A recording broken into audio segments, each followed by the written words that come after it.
bagaimana dengan memelihara anjing? Maka memelihara anjing, ijma ulama, tidak ada khilaf bahwasanya anjing tidak boleh dipelihara, tidak boleh disimpan, tidak boleh dipelihara kecuali 3 anjing yang diizinkan. Berdasarkan hadis yang saya sebutkan tadi. Maniktana kalban, siapa yang melihara anjing atau menyimpan anjing, ya, kecuali 3, ya. Anjing berburu, terus anjing apa? Penjaga apa namanya? Penjaga hewan ternak, dan yang ketiga penjaga kebun, ya, ardin, ya. Maka akan berkurang setiap hari darinya pahala sebesar 1 qirat atau 2 qirat. Jadi yang diperbolehkan 3. Yang pertama kalbu saidin, ini anjing berpemburu, anjing pemburu, anjing muallam, diajarin, kemudian dia berburu, seorang melepas mengatakan bismillah, maka anjing itu kalau berburu hasilnya halal, hasil buruannya halal. Kalau anjingnya tidak diajarin maka hasilnya haram. Kenapa? Karena ketika dia berburu bisa jadi untuk dirinya, bukan untuk tuannya. Tapi kalau sudah diajar, kita lepas, kita bilang bismillah, maka kita tahu dia berburu untuk kita. Dia berburu untuk apa? Kita, maka hukumnya halal. Yang kedua, kalbu harsin, penjaga sawah, ladang atau penjaga kebun, boleh kita taruh anjing situ, khawatir ada hewan-hewan yang datang merusak kebunnya. Juga diajarin anjing tersebut, diajarin sehingga dia menjaga. Kalau ada hewan yang datang ingin merusak kebun, ada pencuri ingin ambil kebun, barang hasil kebun, maka anjing tersebut menjaga. Ini juga tidak mengapa. Ya, tujuan kita bukan untuk bersenang-senang dengan anjing tersebut, bukan main-main, tapi dia memang ditugaskan untuk apa? Menjaga kebun tersebut. Sama hewan ternak, kalbu masyia, dia menjaga hewan ternak. Bisa jadi seorang istirahat, kemudian dia biarkan anjingnya bersama hewan ternak tersebut untuk menjaga. Kalau ada yang ingin mencuri hewan ternak, maka anjing tersebut menjaga. Ini anjing-anjing yang diperbolehkan untuk dipelihara karena ada keperluan. Sehingga kata para ulama, anjing-anjing ini pun kalau ternyata dibawa ke rumah tidak mengurangi pahala, kalau kebetulan memang harus dibawa ke rumah karena dia adalah anjing-anjing yang diizinkan. Baik, selain itu anjing-anjing yang juga punya manfaat, apakah boleh diizinkan untuk dipelihara? Maka khilaf di kalangan para ulama.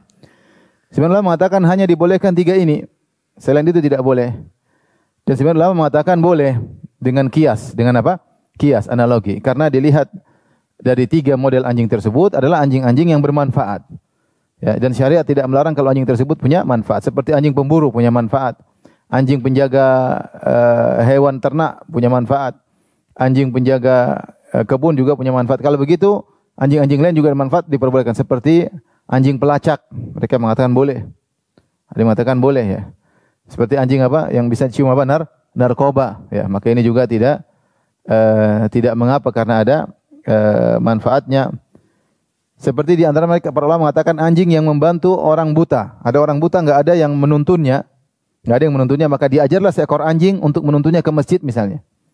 Maka dia jalan dengan anjing tersebut, ini anjing bermanfaat, maka juga diizinkan, ya. Kemudian khilaf tentang anjing penjaga rumah. Anjing penjaga rumah, ya. Sebenarnya mengatakan tidak boleh, sebenarnya mengatakan tidak, karena tidak urgen menjaga rumah.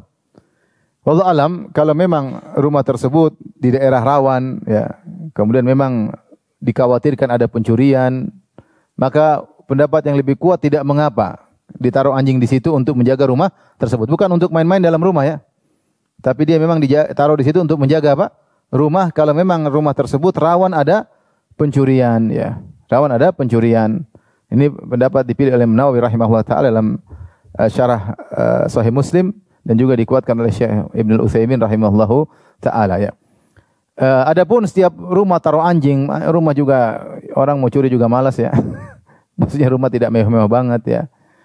Kemudian tidak rawan pencurian. Kemudian taruh anjing sampai 2 ekor melebihi kebutuhan. So, anjingnya besar, orang lewat digonggongin, ya. Ini tentu tidak boleh. Ini termasuk yang dilarang karena melebihi kebutuhan atau tidak perlu sama sekali. Melebihi kebutuhan atau tidak perlu sama sekali.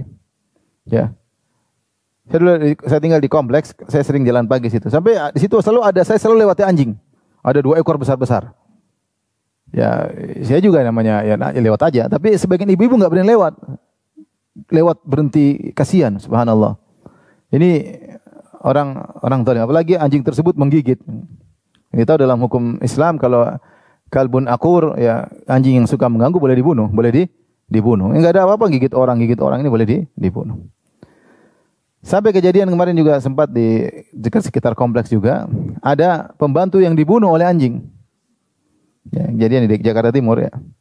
Masuk di berita ya. Jadi anjingnya mungkin nggak dikasih makan atau apa, pembantunya dimakan karena melihara anjing butuh uang yang banyak. Mungkin anjingnya terlalu besar, sementara pembantunya mungkin belum sempat kasih makan, pembantunya yang dimakan. Demikian juga pernah kejadian anjing makan bayi tuan rumahnya. Namanya binatang buas ya, kalau tidak dikontrol ya. Maka maksud saya kalau tidak begitu perlu maka tidak boleh ya. Apalagi anjing sekedar taruh di rumah untuk main-main sama anak-anak, ini jelas tidak boleh. Tidak boleh karena dilarang oleh dalam syariat Islam ya.